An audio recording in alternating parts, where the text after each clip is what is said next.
We are back at the Gfinity Arena in London. It is day 2 of the Hearthstone Spring Masters, and we are about ready for our first quarterfinal match, which is going to be Firebat versus Anaro. And now, obviously, Firebat, a guy who really doesn't need too much introduction to those of you who pay attention to competitive Hearthstone. But Anaro, this is sort of like his first splash into the scene right now. He qualified through the open bracket, but outside of that, we really don't know too much about him. Yeah, I mean, we've seen some really impressive play, as you said, a bit unheard of, and he managed to do really well in groups. I mean, he plays quite safe from what we've seen, does a lot of trading and likes to really set up the win as opposed to sort of really push for damage instead. So be interested to see how that plays out. Yeah, not a really big risk taker we saw yesterday. A couple spots where he really could have made some really big pushes for stuff, and really put his opponent to the test. But he tends to favor not taking those sorts of risks and instead trying to be in control of the board, and that really reflected in his deck building as well. It kind of looked like he was building his decks towards the longer the game went on, the more he thought he had a chance to win. Yeah, definitely. It's going to be interesting to see whether, I mean, there is a chance that he could play a bit too safe maybe and sort of throw away, sort of just pushing out and finishing that game a bit earlier. But yeah, it could go either way. It'll be good to watch, I think. Yeah, so these guys are going to be coming up. Firebat, he's going to be using Mage, Rogue, and Hunter, and this was sort of like a surprise from us yesterday. We were joking because he was running, Face Hunter, and he was running Oil Rogue, which is, he tends to play it a little bit more aggressively than I think you would typically see. And we were joking that his Mage was going to be Freeze Mage, and it actually was Freeze Mage. Just seeing it happen, and then when you put it together, it really made a lot of sense because something we saw yesterday was a lot of people who were losing their matches. It was because they were having decks that were getting 3-0'd by their opponent's lineup. So to have a deck that just really doesn't have a lineup where it loses 3 games often in a row feels like a really good strategy for Conquest. Yeah, definitely. I think that, speaking about the Freeze Mage specifically, I think it's one of those decks that you almost can't leave till last, because if it comes to your last deck, you have to win, 1 to 2 to however many games, and if you can get potentially pinned into a bad matchup that you've got no choice to change deck, that could be a problem. So I think we might see the Freeze Mage come out maybe a little bit earlier, but yeah. We'll see. Yeah, earlier in this lineup too, I think this is really going to be sort of a question here because Anaro he's bringing Warlock, Mage, and Paladin, and I want to say his Mage was a Mech Mage, from what I understand. Again, I think he just tends to play like really efficient stuff, but his Paladin was really kind of dedicated to the higher end of the curve, and Warlock it was like kind of like this. I feel like if I recall correctly, it was a long day yesterday, and I didn't get a lot of sleep. But it was like one of the hybrid Demon Lock, Hand Lock kind of decks that were coming in. I don't know if he had Mountain Giants, but I think I very vividly remember Molten Giants. Yeah, I think it was almost from, again, what I recall from the Hand Lock with it had the Void Callers in and, maybe a couple of other bits, but it wasn't really heavy demons. But yeah, I think it was just a high-end I can't in remember the general, mountains. just trying to get the job done. Again, really reflective of his defensive style for his deck building. So as soon as these players are ready, we're going to get into the game right now. But prediction-wise, it's pretty tough, I think, at this point for anyone to really put Firebat at a disadvantage in this match. I mean, this guy goes into a tournament, and you're looking at him to be a big favorite to win it. And I think in this matchup, he certainly is. I mean, Anaro this is a big underdog match for him, and certainly a really good spot for him to make a name for himself. Yeah, definitely. I mean, we've seen Anaro just blast through groups. He performed really well, but again, I mean, Firebat's Firebat. He's the world champion for a reason, and you've got to favor him in this matchup, definitely. Yeah, $7,000 on the line too, so not a little bit of cash to be thinking. I'm sure that's weighing on their minds as well. Maybe not as much for Firebat. This kind of feels like it's another day at the office for him. He was kind of just working a job and living his life in Michigan, and then when Hearthstone sort of become a big thing for him, and the World Championships happened, and he won that. He's like, what, actually, this is like a real thing for me. I can sort of chase a dream and become a world champion. And of course, Anaro, again from Czech Republic. Team Eclipse, actually, he just joined Team Eclipse after he had won this open event. So that's a very new addition for him to that team. Yeah, definitely, and it's interesting. I'm not sure about teammates or anything, or how much, whether he's moved with a few players he actually practices with or not. Not too sure on the pickups there, but just going back to Firebat, I think the experience is going to come a lot into this matchup as well, because you've got Firebat who's probably going to be pretty relaxed about the matchup regardless of what happens, and then because Anaro, just due to lack of experience, maybe has a chance to get thrown off a little bit. Yeah, so before we get into it, take this time, remind you that we want to see your predictions and we want to know your feedback and your comments. If you guys have anything like that, we want to hear about it. You can tweet at Gfinity using the hashtag GFinHS, and of course, if you have any comments or predictions you'd like to leave for myself or for Raven here, Raven, you tell people out there your beautiful Twitter tag. Yes, my Twitter's RavenINF. for basically Infused, which is the team I play for as well. So yeah, if you want to send some questions or any predictions, definitely send them over. And of course, at myself, that's Admirable. We want to know what you guys have to think, and if you think maybe someone from one of the other brackets is going to be maybe taking down this tournament, you can go and check that out too. We have them between the games and then between rounds. You guys can see the top 8 we have here for you. It's pretty darn stacked, and a lot of stuff coming in. We've had a few upsets though. In this tournament so far too, and it was Nyman. He upset. You can kind of consider it an upset. He upset 6-0 in the last match that was on the other stage. Yeah, definitely. I mean, like you said, like 6-0. We've seen what he can do in tournaments, and he is a monster. He just manages to, especially in the open qualifiers for these. I mean, he manages to just win everything. But Nyman, he is a big name. He is known, but maybe just not too much in the tournament scene as sort of in the same extent as 6-0. Yeah, so game 1's about to get underway. These players are finally ready. So game 1, Firebat versus Anaro is coming right up as soon as we get this underway. Wow, look at that too. Paladin right out of the gates. Yeah, definitely, and it's I'm liking this. We can see. We know it's Firebat's face hunter, so I think it's going to depend. If the Paladin can draw muster, then it can work quite well. You just have to play for that control really, and see the shielded mini bot there. Really good start for the Paladin, but in terms of the hunter, he's just going to have to get something early and just really apply that pressure. So we're just having a little bit of problem just seeing the spectator, and there we go, it seems to have caught up. So we've got double shielded minibot and muster for battle. I mean, he's got a lot of the early stuff. I mean, the Ragnaros has just come out, but he can definitely build that board up and just defend against the sort of aggressive hunter we're going to see. And Firebat can't see, he's going to play the Worgen Infiltrator first, so he's just going to get that early start and the Leper Gnome. So he's got really good start, but it's probably going to be countered by the shielded minibots and the muster, and then we see the knife juggler as well. Gosh, I mean, this it's going is like really well. Yeah, this seems like it could be a really potentially great start for him out there. Of course, he does have to fend off this aggression. Shielded minibot, it is going to help stop what's happening right now, but he is potentially facing down 4 points of damage here. And with Face Hunter, it's like it's one of these decks that really wants to get some damage. Okay, don't go crazy. That is not a zero-costed Leroy.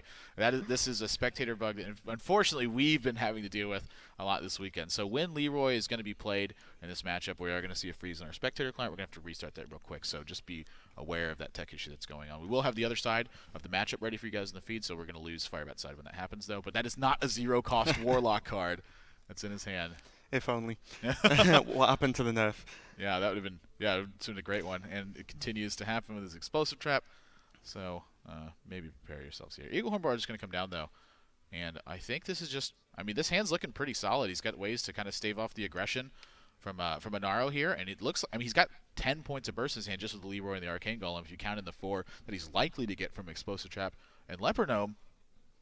This looking at just like if we can use all this mana eventually, this is lethal. Yeah, and it's almost guaranteed damage. And I think what Firebat's going to be sort of conscious of is the cards like Muster for Battle, where it's really going to gain him the advantage early on, be able to trade away the minions efficiently. But having the explosive trap in hand, which is normally not too great for a face hunter, is actually going to work in his advantage to just try and control that board and get rid of these taunts. Right. Yeah, the taunts definitely. It doesn't really take big taunts in this matchup to make a difference. You just have to have something in the way, really. Yeah, definitely. Just to stem the flow of damage. Already we can see the Paladin's on 15 health, which is not great, and there's no heals in hand. We just see the owl come out, but Anaro's going to know that's explosive trap. Oh yeah, that being Firebat actually is running a copy of Snake Trap. We saw that earlier in this tournament.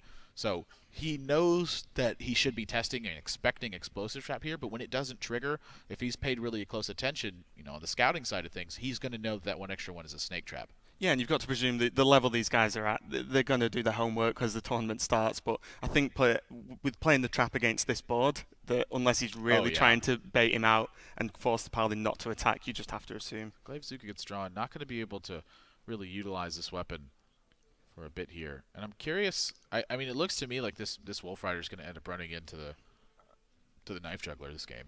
Yeah, he's just got to start making his push for damage. And so I think a small question that's coming into his head is, should I play Leper Gnome or should I Hero Power? Is it worth it to Wolf Rider this turn? Because he's also got to get the Leroy through. So he does have to be concerned with pushing through taunts at this stage of the game. And you notice he doesn't have like a Knife Juggler. He doesn't have like Unleash the Hounds. But those are cards he's thinking about drawing and how they affect the outcome of this game. So to see something like Wolf Rider, it really stands out to me as just like a, you kind of have to do it. Sort Yeah, of thing. definitely. He just got to get damage rolling, and he also is stopping 4 damage this way too.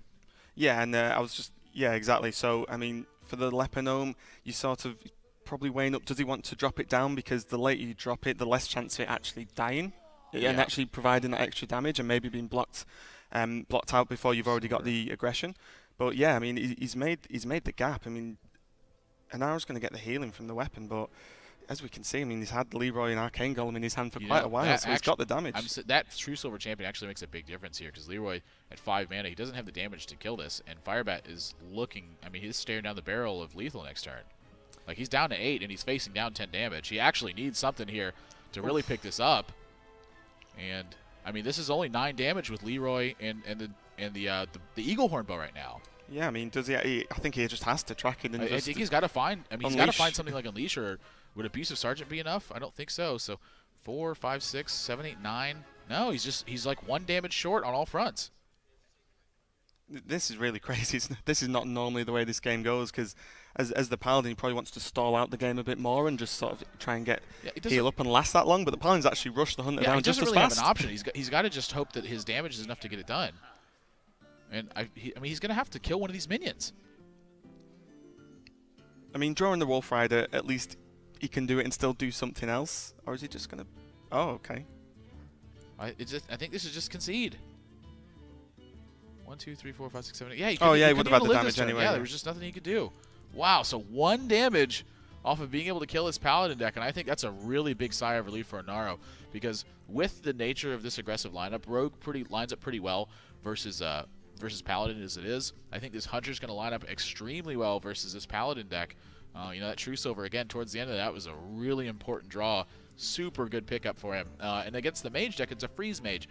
And so if he doesn't have like a ton of heals after the Alexstrasza happens, you really sort of see it just kind of peter out and just really not have the tools to deal with Freeze Mage. It doesn't apply a lot of pressure. It's not trying to like disrupt you very hard. I'm not even sure if he's playing a Lotheb in his build. He's not going to have a ton of reach in the end game. So the freeze effects add up, and they continue to build and build and build until you get to that really big critical turn for the Freeze Mage deck. So to get that win under his belt with Paladin right now, this is actually probably one of the biggest keys to him winning this match. Yeah, definitely. I think, like you say, getting the Paladin out of the way is actually really good. I mean, you don't really want to have to run that Paladin against Rogue, because it's just not going to work 9 times out of 10. And yeah, I mean, it's going to be really difficult actually. I mean, it's just tough stuff. I mean, at this point, I'm not really sure it matters too much what Firebat's going to lead with. Again, Conquest really changed that dynamic, and I think it was for the better, where people are focusing a lot more on deck building, on predicting what your opponent's matchups are going to be overall, versus like trying to predict your lineup logic versus how your opponent's thinking with that. So that's a really good addition to that. The other thing we've seen is a lot of class diversity. Very commonly, we've seen 5 classes represented in some of these matches, where in last Hero Standing, it was very often you would see 3 or 4. And just having that little extra bit. Game 2 is about to get underway, though, with Anaro versus Firebat. Anaro's up a game right now. 2 decks left, of course. Warlock and Mage left to fight the battle with. So Firebat going to go with Hunter, and I can't really blame him. No, definitely. It's I think with the lineup that he's got, he's going to work the best. He's just going to have to, and he's got to win with it at some point, like we said before. So, and we can see Anaro's handlock. I mean, starting with Zombie Chow, Ancient Watcher, and the Sun Fury. It's not bad. That's not bad at all. I imagine the Mountain Giant's going to get pitched back. Mountain Giant's like not one of those cards that you need in this matchup, I feel like. I'm actually really surprised he keeps it here, because his hand's got such an early curve. But Hunter used to line up extremely well against this deck, but this is back like in the Starving Buzzer times. They ran 2 copies of Hunter's Mark. They very often ran 2 copies of Ironbeak Owl to go along with that. And since then, Handlock's gotten a lot more pickups. It's got Zombie Chow to add in there. It's got Antique Healbot. It's using Dark Bomb instead of Soulfire, so you have a more direct answer to things like Knife Juggler. And even as crappy as it is, to more things like 1-drops, because you still have Mortal Coil alongside of this, even though a lot of times, admittedly, I think I've seen 1 in some of these lists. But it's not as bad as it used to be, and that's really a big key point for that. Yeah, definitely. And I think that one of the major cards is the Antique Healbot. It provides so much healing and a minion on to sort of trade away against the board, so it's huge, and it allows the Handlock to play even more with its life, which is what it really enjoys doing. But I can see this, the Zombie Chow is just going to do a lot of work. Yeah, this is definitely one of the ones I think that Firebat did not want to see basically ever. And so we're going to take a glimpse at this trap real quick. And oh, geez, that's a little sneaky one right there. that snake trap. Yeah, he's going to get some value from that actually, because Anaro's going to focus on just keeping the board clear, and he knows the snake trap's there, but it's not something in this matchup you can really play around, because you can't just leave the minions on the board for the hunter. Yeah, so Bo here for sure going to be a better play, simply to get that extra charge rolling, make sure you get max value. And but I would expect that Firebat's going to be using his 3-drops here instead of using his hero power a lot, because something that's important in this matchup too, and a lot of these sort of defensive matchups, is getting your charge damage underneath taunts and then trying to finish them with burn in the end game. Yeah, it's what you have to do, and also like Firebat's had Arcane Golem twice. Whoa, look at that too, and Anaro checks the trap, expecting it to be explosive, and gets a little bit of bad news that it is not in fact explosive. So at this point he should be very aware that it's freezing trap. Check for snipe, check for explosive, misdirection, and freezing trap. So it just has to be snake trap at this point. So I'm gonna get taunt up, make sure he fortifies his board position, and Leopardum's not what he needed this turn. No, and you can see Anaro's actually in a position where maybe now he doesn't need to rush with getting those taunts up. He can sort of let Firebat just trade away his minions that, like you said, want to go through those taunts and try and get past them to provide that direct damage. But there's not a lot. He's just going to pop a steady shot and take the zombie chow down. I think there's just not much like, else, is there? Yeah, really just kind of hanging out for now. Not the worst thing in the world. Again, this, I mean, if he wants to kill this knife juggler, he's going to have to proc the snake trap to do it, or use a spell to do it. And that Sludge Belcher, I mean, he's on turn 4 right now. This is one of the reasons, by the way, he shouldn't have kept Mountain Giant. I think this is like just strictly like kind of nerves getting to him a little bit, not really thinking too clear. When your hand is going to go turn 1 card into potentially turn 2 and turn 3, more spells to play, you're just not going to get this Mountain Giant on the board. Yeah, definitely. It's almost keeping it would be the mindset that the face hunter's not going to draw any early aggression in which you have to react to, and having the zombie chow in hand and the Sun Fury and the Watcher, he was almost certainly going to play those cards. Wow, he's shadow flaming away a Sun Fury protector to deal with a knife juggler. That is a big investment for something like that. Does he just really not want to proc the snake trap that badly? Yeah, I think one of the things he's probably going to think about is he doesn't really have a way to deal with the snakes. And if there's a Hunter's Mark in hand, he can just clear the taunt very easily. But yeah, I think he's just really afraid of this snake trap. Just happy to take it slow. I mean, he does have Lothab, Sludge Belcher, Anti-Heal, and a Molten Giant in his hand, and now also Sylvanas. And he's just making it more difficult for Firebat to actually get through this Ancient Watcher. It's been on the board untouched for a couple of turns now. We can see, like you say, the Sylvanas going down, but I can imagine we just look at this. I think the Sludge Belcher is probably a safe play. It's definitely safe. 17, I feel like, is comfortable enough.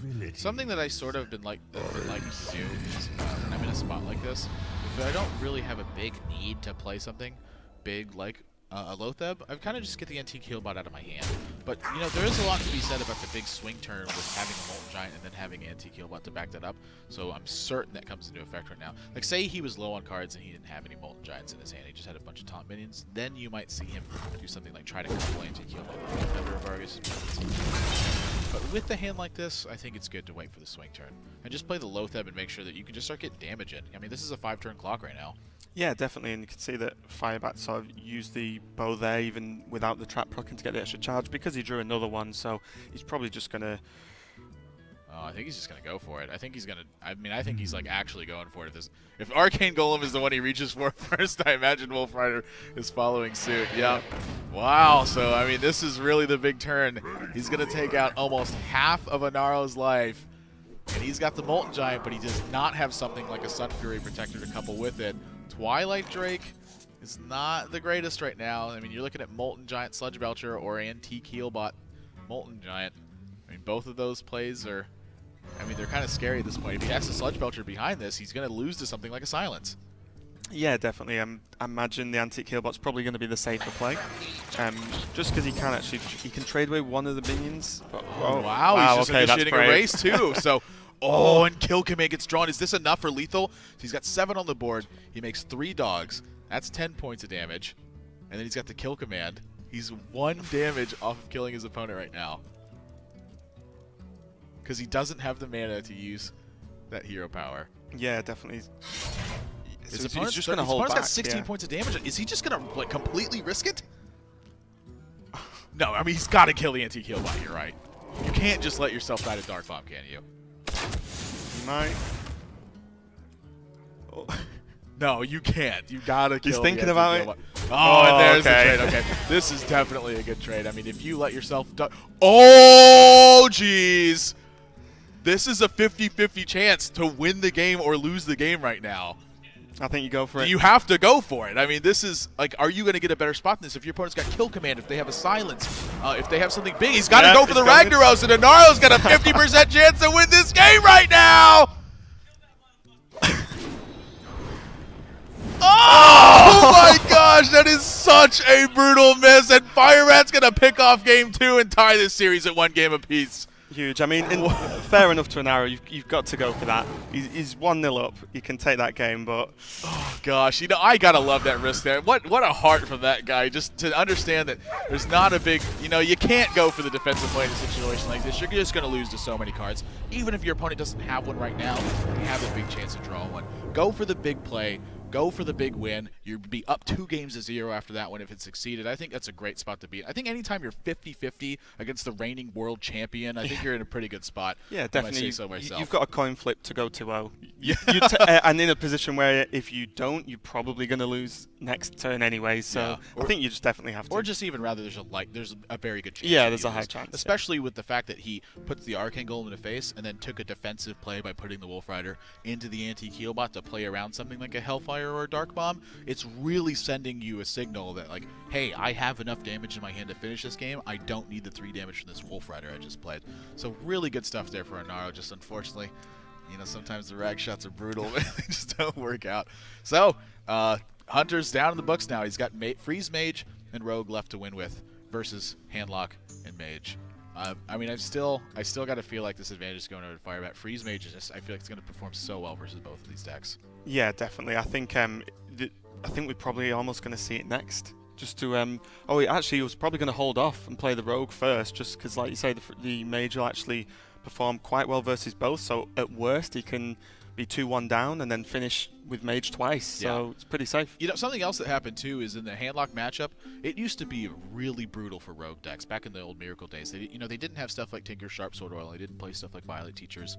They really just were going for huge turns and drawing a bunch of cards and going from there. And then you had very few ways to deal with super efficient minions that Handlock has right now. But it's just kind of not the case. Between Tinker Sharp Sword Oil, between the additional minions you get from stuff like Violet Teacher, you can kind of stick stuff to the board and really put a lot of pressure on them. Before, 3 or 5 point Blade Furies was about the biggest you could have, but when you couple in Tinker Sharp Sword Oil, you can get up to the 7 and 8 damage range like we saw yesterday. Game 3, though, is about to get underway. Firebat versus Anaro. This is for taking the lead in the series, and this has to be one of the biggest moments. Yeah, definitely. It's going to decide who has to 2-0 with one deck. Yeah. So it's pretty huge, and we see that Firebat's actually gone with the Freeze Mage. Yeah, I mean, not a big surprise, too. Again, I think it's going to line up very well versus the Warlock and the Mage that Anaro has in his lineup, so definitely good stuff to him. I think in this matchup that Lotheb is such a key card that even though you don't intend to play it on turn 5, I think I'd like to see him keep it to disrupt turns later on. I mean, he's going to be drawing so many cards anyway.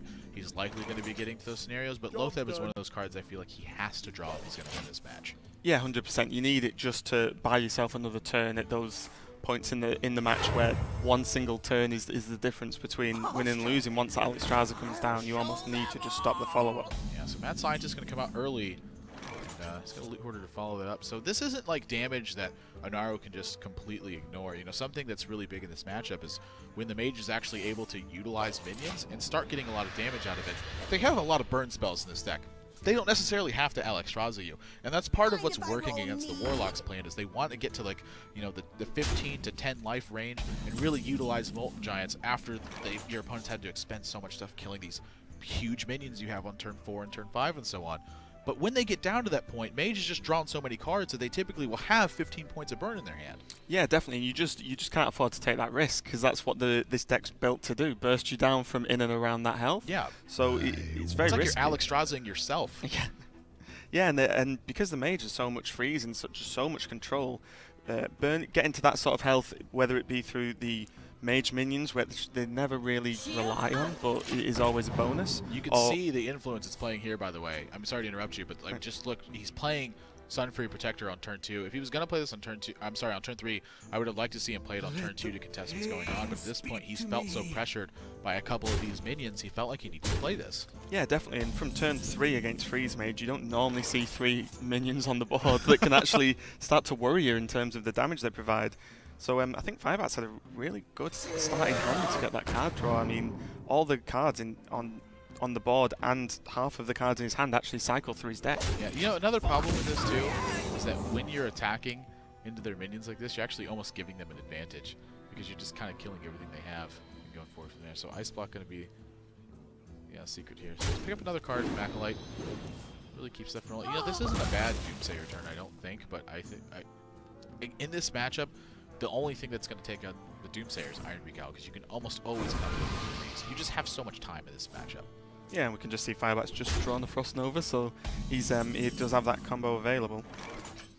Just look at this. Like typically in spots like this too, something I always worry about. You know, I don't have I'm not the most experienced Frost Mage player in the world. I do play it occasionally, but something I always run into is drawing too many cards. Like I'll have like 8 or 9 cards in my hand with an Acolyte on board, and my opponent will just pick off my draw card minion and I get 10 cards in hand and, you know, have a chance to burn something important.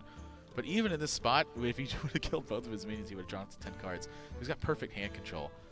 Yeah, definitely. Well. And there are, I mean, I've seen a lot of games at pro level where you sort of have to just burn away cards that aren't used in some matchups and just throw them away, because the second you overdraw into your Alexstrasza or a Fireball, you're hitting some really big problems. Yeah, so 9 cards in hand now. So one of those chances potentially going to come up here. But, gosh, yeah, he's just going to end up pinging here. So again, the damage on his face I don't feel like is too terribly relevant. And he's kind of, in this position, he's kind of giving his opponent the option of like, hey, I'll trade you life for burning a card out of my deck right now. Because, I mean, he can attack the Acolyte, he can kill the Loot Hoarder, and actually force him to burn 2 cards if you count his draw as well. I think that since he picked up so many freeze effects in the Alexstrasza, he felt maybe a little bit more comfortable, you know, taking some burns off his deck. Yeah, definitely. I think Anaro is definitely a viable option to go, just because, as I said before, the second you force the Mage to burn something, the potential for it to be a very valuable card in the matchup is huge. He actually missed attacking the Acolyte here. He could have burned 2 cards off of this. Ice Barrier, I think that's a pretty thankful burn there for Firebat. I think he's happy to see Ice Barrier. Yeah, definitely. I mean, at the moment you can't see, it's not a huge board from Anaro. There's no Giants down yet, so he doesn't have to start worrying about the sort of burst of damage, and he's got the control for the Frost Nova, and it's a fair Doomsayer turn. He's not even going to attack just to try and hold off on that card draw, maybe from the Acolyte. There's not a way to kill this Doomsayer in hand yet either. Like, he can't Shadow Flame to actually deal this 7 damage, and he doesn't have 8 mana, so you're not seeing Shadow Flame and Hellfire this turn. So unless he draws something like an Iron Beak Owl, I mean, this Doomsayer is sticking to the board. And Lotheb's not a very given hand. I mean, this is just pass. Yeah, I mean, what a great Doomsayer. That turn, wow. They actually managed it only dealt like I don't know, how much damage was that? 7 plus 8 plus too much. 5. No, that's totally fine for 2 mana. I think that Firebat's probably happy with not getting that last card draw from the Acolyte as well, just to try and rein it in a little bit, because his hand is quite full. Yeah, that seems like the foresight he had this turn is that he knew that he was very unlikely to play something, and that's why he didn't attack with the Acolyte. I was kind of curious about that, and I wanted to talk about that for a moment, but then seeing his hand go to 9 and he just hero powers and passes makes all the sense in the world. Yeah, definitely. And we do see, though, that Anaro's picked up that Lotheb. Yeah, so he does have it. It's available. This is also one of the problems I've had with Freeze Mage in the past, too, is dealing with a Ragnaros, because you have to stop this one. And I am not sure there's an efficient way to do it right now. I'm trying to look. This is looking brutal. I mean, you can deal with it, but it's going to just cost, I think, too much burn. He's got the Ice Block in play, and the second Ice Block is in hand, but he's not really got the setup to even try and race him at this point. He needs to pick up a Frostbolt is what he needs to do. And with, like we said, with Lotheb in hand, Anaro's got a pretty secure next turn. Oh, yeah. If Ragnaros doesn't go down this turn, then he's probably feeling pretty safe. Yeah, but, you know, that being said, Firebat's still got a lot of turns to draw that Frostbolt. I mean, you're looking at Frost Nova to help stave things off. He's got another Ice Block in his hand. I don't actually think he's fallen dead anytime soon. And when he finds that Frostbolt, he's got 17 points of burst. Yes, So true. anti-Keelbot, I think, is a really key card that Anaro's looking forward to playing and making sure that he can kind of stay out of that range. I'm pretty sure you're going to see Acolyte ping the Acolyte here, but it's not. It wouldn't surprise me to not see it too, because he does have to be mindful of his number of cards in hand also. So I wouldn't even mind like seeing him like burn a Frost over here, just for the sake of making sure his hand size is under control. Yeah, I mean, at this point in the game, at the health both players are on, and we see no giants down, there is just the Ragnaros. So throwing the Frost Nova is probably pretty okay.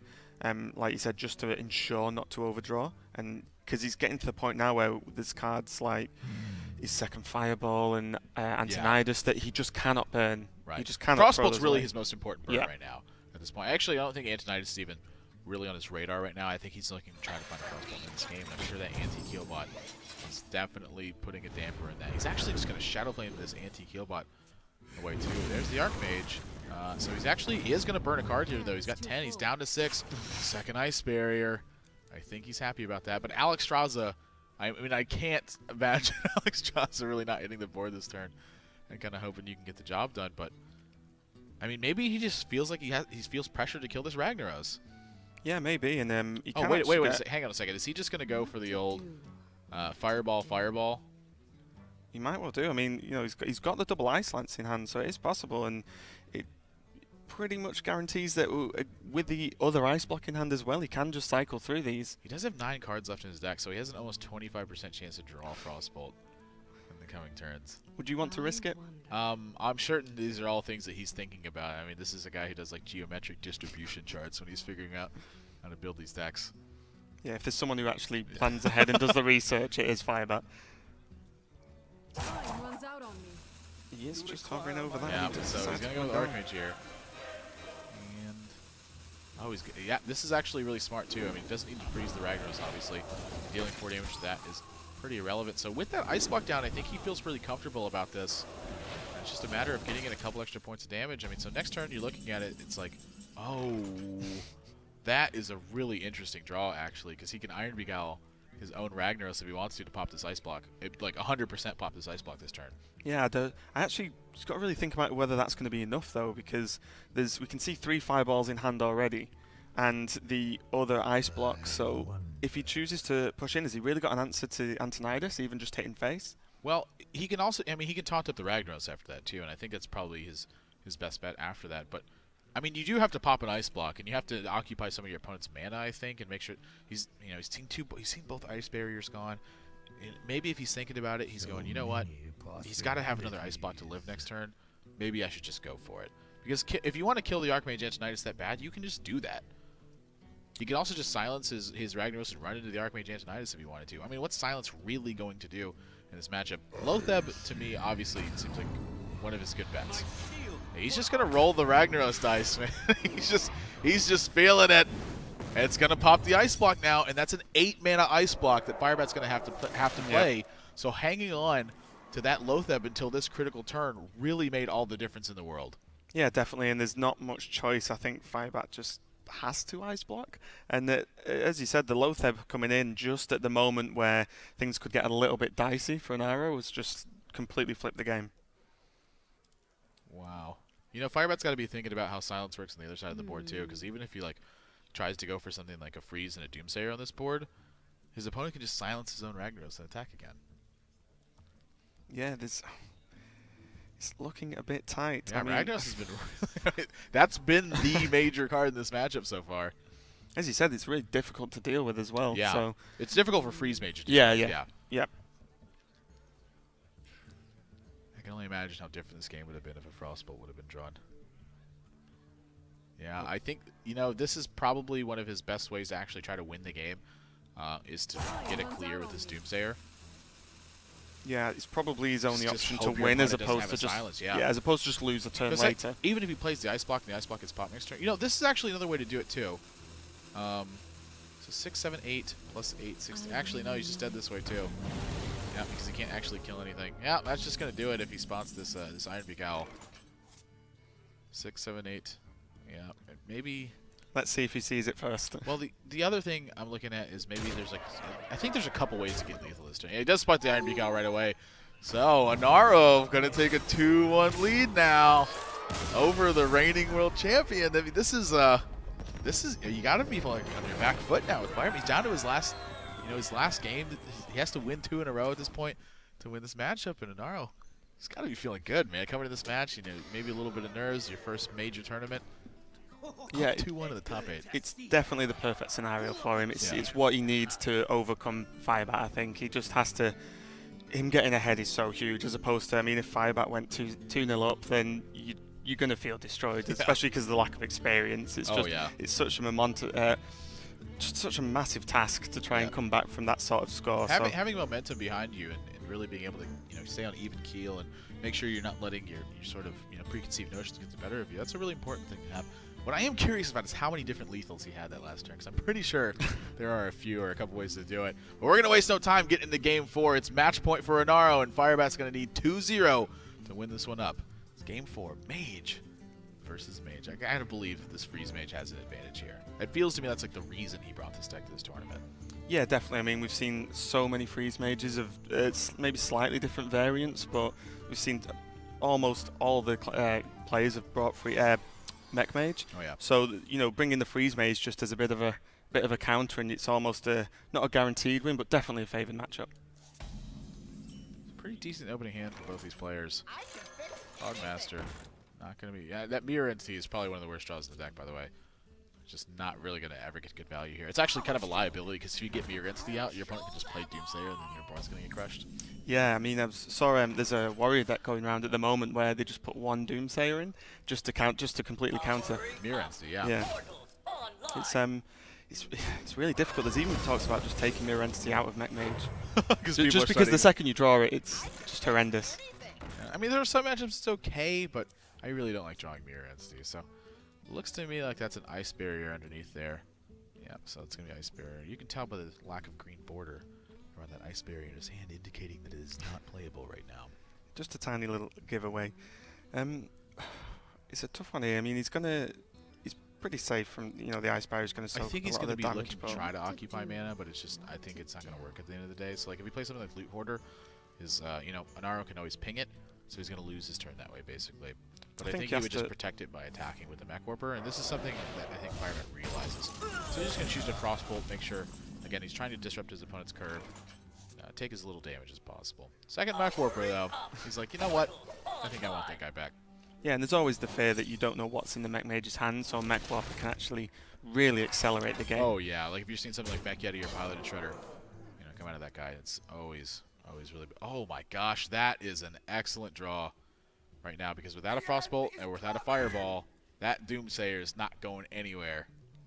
Yeah, and playing the Loot Hoarders here quite interesting, because it's one of those things where, well, if Doomsayer survives, he draws the card anyway, and if he focuses on Doomsayer, then the Loot Hoarder's going to stay alive. So. How big of a risk is Anaro willing to take here? Because if he plays Tinkertown Technician, he could get a reversing switch. Well, with Anaro, I don't think he's going to do that. I don't think he would either, but... I'd love it if he did. That would be so sick. He's like just confidently jams down the Tinkertown Technician. Yep. Mirror Entities, again, it's basically just stuck in hand at this point. What do you think about playing Piloted Shredder there, actually, just to make sure you get a minion on the board? Do you think it's worth it? Because I've seen kind of a lot of opinions on both sides. Yeah, it's a tough one. I think there's an argument for it, but personally I think I'd like to just hold back because the Mage's got so much removal, you don't want to just give them a Shredder to then automatically remove and bring back the second minion. Whereas I'd rather put it on the board when, if a Flame Strike comes out or a Blizzard, it's still fairly sticky. So okay. I could definitely see the reason why, but personally I don't think I'd go for it. If you feel like you're going to get Millhouse Mana Storm, would you play it? I'm never that confident. RNG doesn't like me that much. He's going to get 3 full cards out of this Acolyte, too. That's always painful. Oh, my gosh. He even draws Mad Scientist. I think this Ice Barrier is probably a little bit better. Oh, we actually just lost connection to the game real quick, so we're going to get this back for you guys as soon as we can. It just happens from time to time. Just one of those things. Yeah, you guys can see that side, but we've lost one of the views of the hand, so we're going to get that back as quickly as we can. I think for Anaro now, he's seen both Ice Barriers. So at least he's aware that, there's only going to be the ice blocks left, and right. he knows the range of damage he needs to deal now, as opposed to a secret coming out, not quite sure. Is it going to proc? Is it not? So I think that's pretty good knowledge for him. He knows what he has to do now. Yeah. The question I'm having about it is, how much reach is he actually going to have? Because at this point, the Freeze Mage hasn't really used too much stuff to get to this point, and he's got so much stuff. I mean, you do just take a look at the hand. He's got everything he needs. Yeah, definitely, and it's going to be pretty decent flame strike. I mean, the board's quite large for the mage there in terms of the toughness of the minions. And oh my gosh, he even gets unstable ghoul from this, so even more potential damage. Dealt in AOE. It's definitely one of the worst cards you would want to see on the mech mage side. I think so. I'd probably prefer a anything that's going to kill your own stuff, I think, is pretty bad. Looks to me it's going to be Mad Scientist, and you know, when he draws that second ice block, I'm curious, like, is he going to play Mad Scientist? And if he Arcane hits first and he actually picks up the other ice block, there's no reason to play Mad Scientist. Yeah, it's not going to actually pull anything out because there's nothing left to pull. So. Oh, he's just going to go for the double Arcane hit here. Actually, oh, and he gets the other ice block. Oh gosh, that's rough. You know, Anaro doesn't know that though. He has no idea there's 2 ice blocks in his hand, so there's a good chance I think he doesn't kill his Mad Scientist. Yeah, and then you look at what else. I mean, the Explosive Sheep is there as well, so he's got. Although it won't really help clear the board going forward at the moment, you know, he's got Blizzard, Explosive Sheep there to just sort of push through, get sort of not clean clear maybe, but it is there as an option. You know, this is actually kind of a clever play. If Firebat like plays an ice block, and then plays the Mad, and then like has the Mad Scientist sitting there, and he's like that was a mistake. And the other guy's like, wow, if both the Ice Barriers are gone, I can kill the Mad Scientist, and he won't get value. He's just gonna kill it straight away though. Like, yeah, have your ice block. What would I care? Oh, but good news for him. So now he knows that there's 2 ice blocks in Firebat's hand. So that's some good information to pick up. Yeah, and looking at Firebat's hand, I mean, because he both blizzards as well, so he knows he's got plenty of control 4 there. freezes in his hand. Yeah. 2 of them deal damage, and he's got Explosive Sheep. I think he's feeling pretty comfortable, and he knows one of the cards in Anaro's hand is a part as well. He's not used yet, so he's pretty comfortable with the mage only having a couple of cards to actually play around with. Yeah, Cub gets summoned. I gotta imagine this is gonna ping off this Spider Tank. I think he might actually wait just oh for my the gosh, Explosive wait a minute, Sheep. the Mirror Entity will also copy an Explosive Sheep. Yes. So yes, he's actually got a 4 damage clear because of his opponent's Mirror Entity right now. That's pretty huge. Oh gosh. It definitely is Mirror Entity, right? Have we checked? Yeah, we'll go check and make sure. There's always a chance. Yeah, it definitely is a Mirror Entity. If that Rusty Horn was a Finicky Cloak Field, we might have some serious game here. Yeah, as Antonidas does come into the hand, but like you said, I mean, the Explosive Sheep's going to be huge. Double sheep. It's probably I think if second Antonidas worst comes to out, Doomsayer. I think you're very likely to see something like Fireball happen. Just to make sure you get rid of Antonidas. He's not a card that you can ever leave around on the board. Yeah, and I think at this point you can actually just afford to. He's in a pretty safe place. He's not really ready for the burst yet, and as the game goes on and the Mech Mage gets a bit more starved, then I think he's feeling pretty okay. Yes, just gonna Frostbolt here. Can't disagree with him there. I think I would have liked to see him actually hang on to this Archmage. I think this is so crucial to him winning the game that he needs more reach than this. There's the 0 cost Alex Straza that we've been seeing. It's pretty fair. Time and again. So we're gonna end up losing his hand at some point during this game and go back from there. But God, this bug has been haunting us. Look at this thing. So, come on, game. how afraid do you think Firebat is at this health against the board? Oh, I don't think he's afraid of it. He's afraid of the Archmage. Yeah. Is what he is. I mean, but so he has an easy way to deal with it. So I'm not too concerned with it. I imagine this Ice Block's going to come down here, and just to get Ice Block developed on the board. You don't want to be sitting in turns where you're playing Alex Straza and potentially don't have an Ice Block down, or on turns where you need to play Alex Straza and potentially don't have an Ice Block down. All those things are situations you want to avoid. Yeah, and with the board looking the way it does, I mean, it was fairly safe. He had the mana for it. He may as well play it at that point, like you said, before it starts messing with his mana too much in more important turns later. Yeah. Oh, jeez.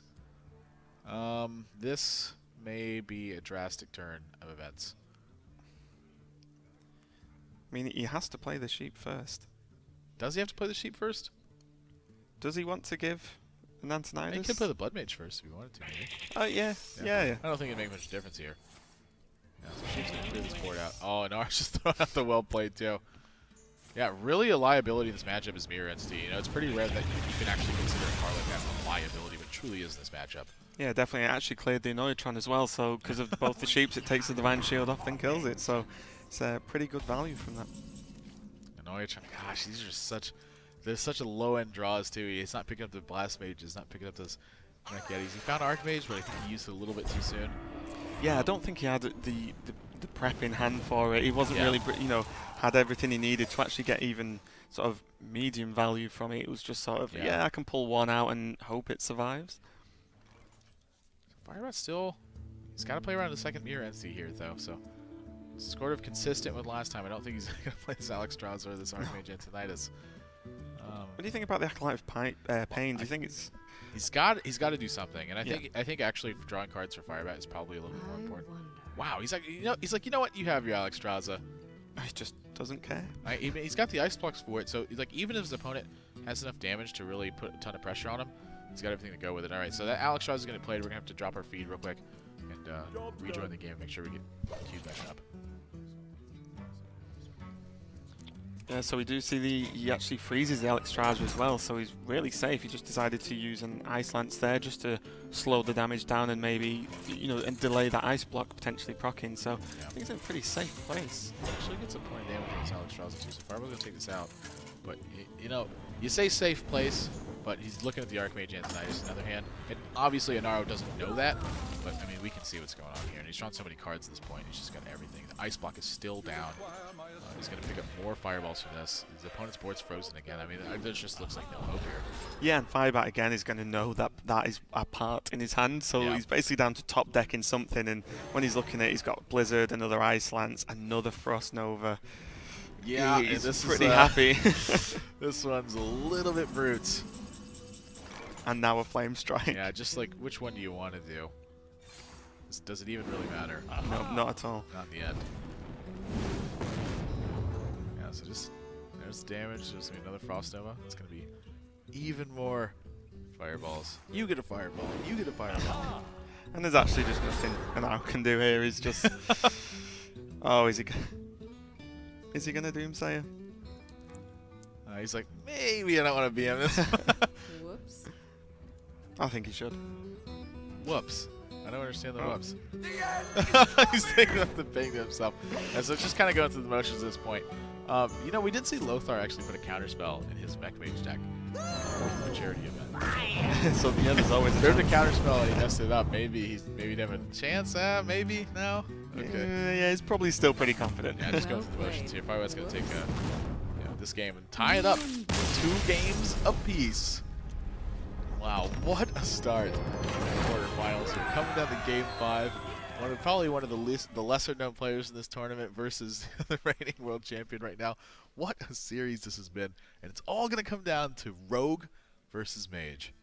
Yeah, definitely, and I mean, it's a matchup that I think could go really either way. I mean, a lot of it relies on that, the early draws, and if the Mage can run away with it, or whether the Rogue can get the cards like Backstab, SI7 agents to retain control of the board.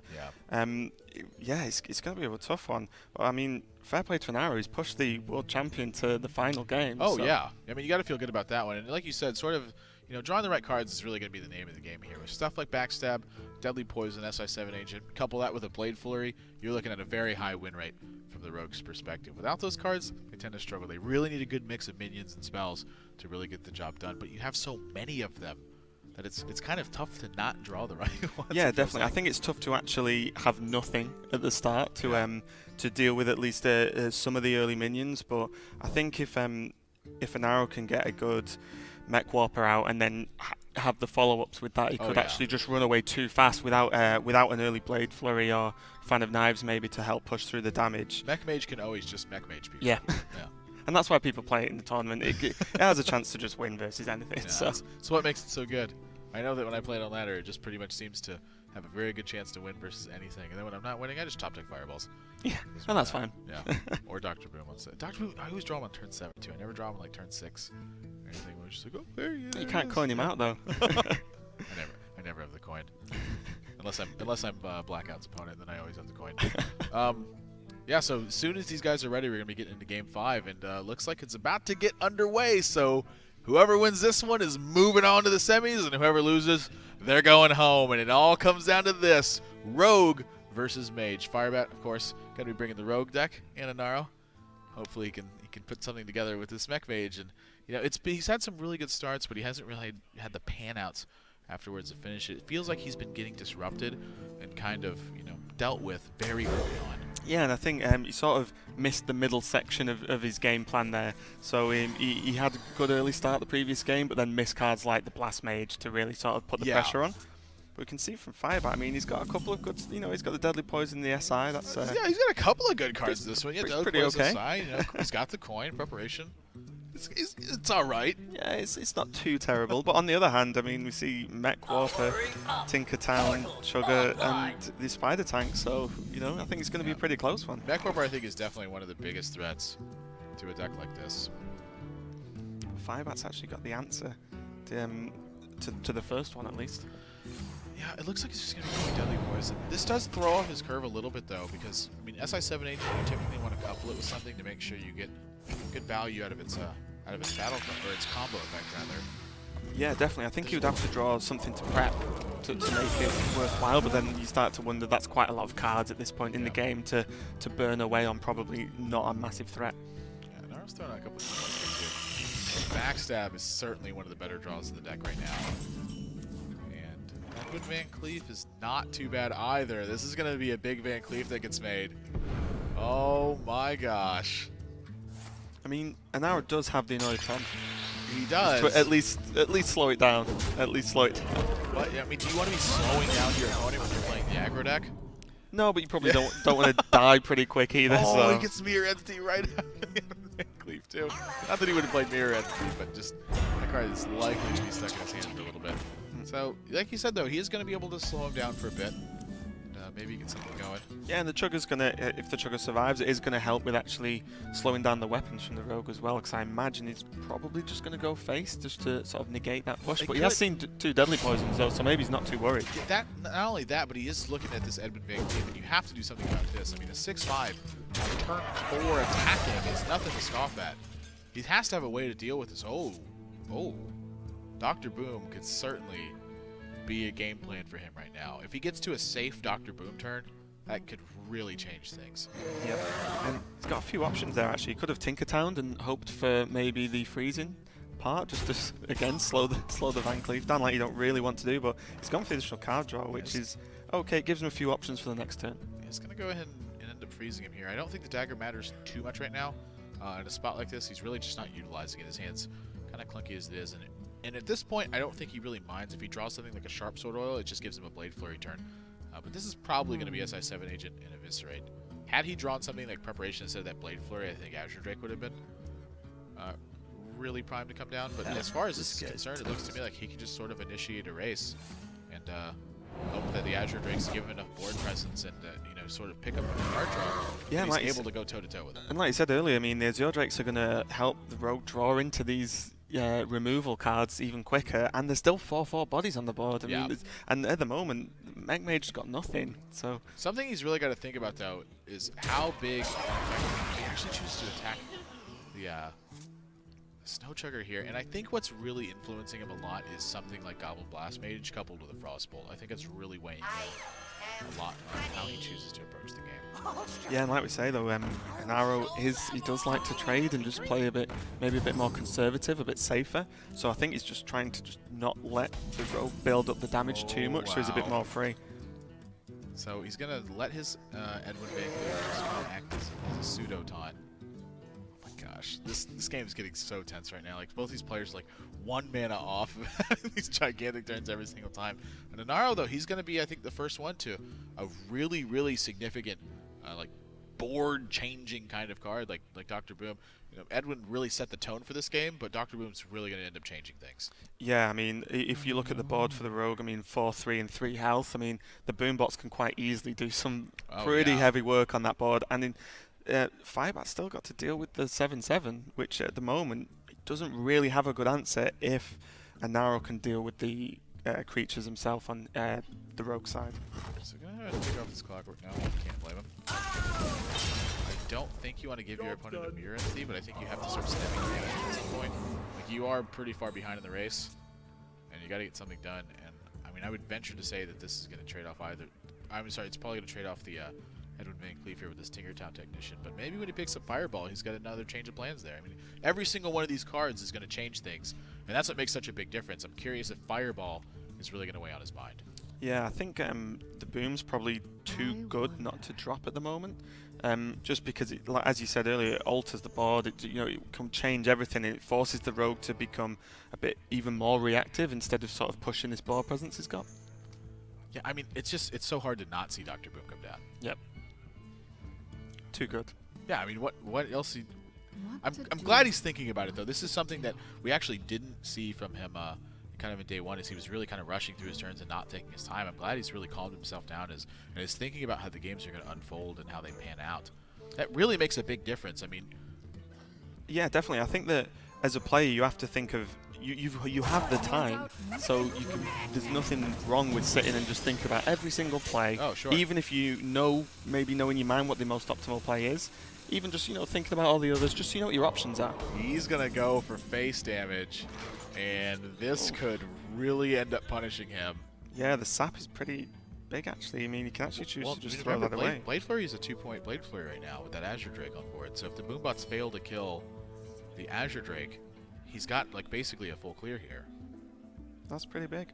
So many I mean, he's got multiple ways to do stuff like this too. Like he could play the other Azure Drake and then Phantom Knives. Phantom Knives would be for 3, so then he could use his dagger to pick off this the Tinkertown Technician. I'm sorry, you can't do that. No, there's what am I talking about? one mana shot, right? I'm thinking he has a weapon in play. He's gonna play Flurry.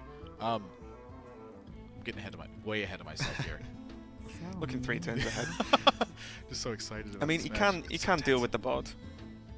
Yeah, this is I think is a pretty straightforward attack first, and I imagine you're gonna see Phantom Knives. How does he want these Boombots to hit though? I mean, this is so. Wow. Oh, Brave. I mean, he's going for it. He's like, you know what? I think it's just gonna work out in my favor. These Boombots could really change things. Oh gosh, so Van Cleef's gonna get taken out, but he ends up with an Azure Drake. And he's dealt with the Dr. Boom. He's cleared the board. He's at 16. Like this is like, and Anaro actually doesn't have any minions either. Like this is a great. Oh my gosh! No, he's got a Cogmaster. It's fine. Oh, it's fine. Oh it's yeah, safe. totally fine. Yeah, I drew a 1/2. This is perfect. Oh my gosh, this is suddenly so bad. And there we go. He's gonna have to start. Is he? Yeah, he is. He's gonna have to just remove this. And play that lowly 1/2 on the board. I mean, it's looking threatening. I can I'm fix sure. anything. I'd like to see you fix this one. Cogmaster preparation a little bit late.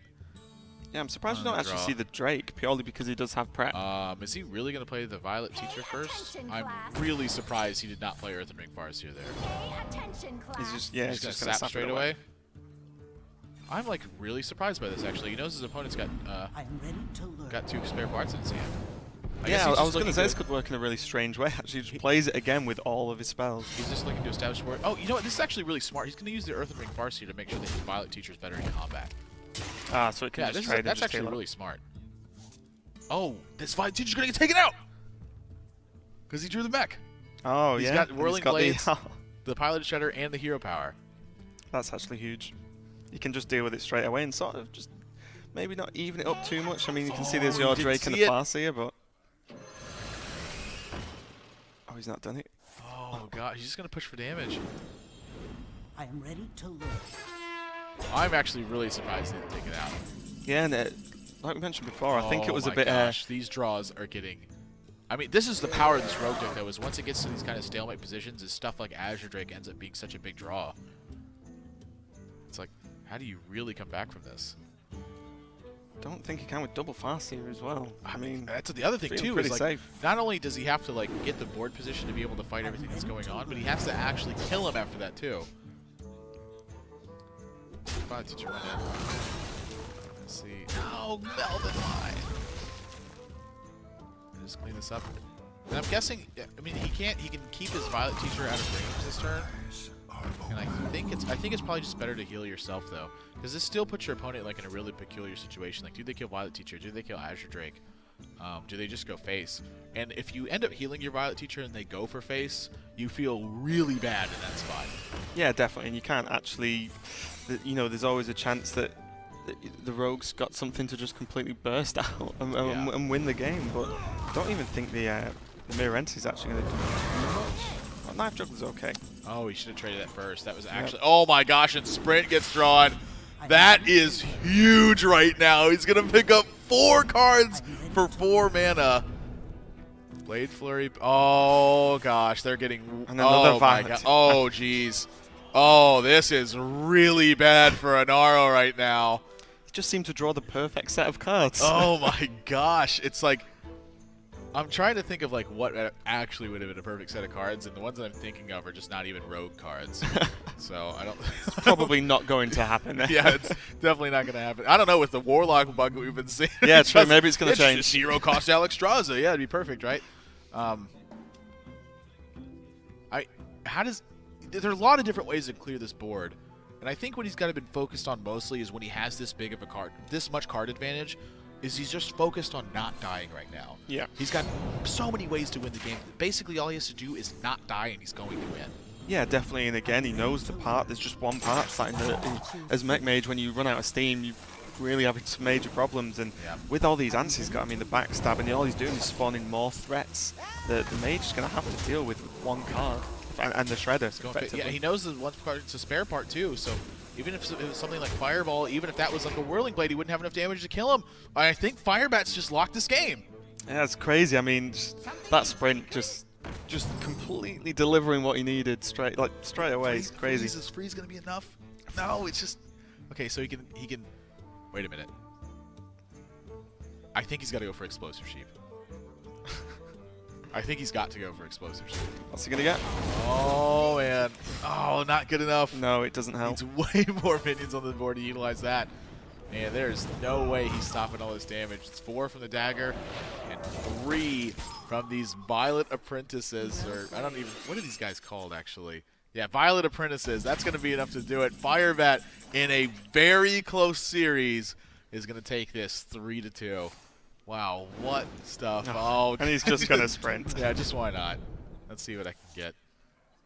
This sprint was way worse than the last one, by the way. This.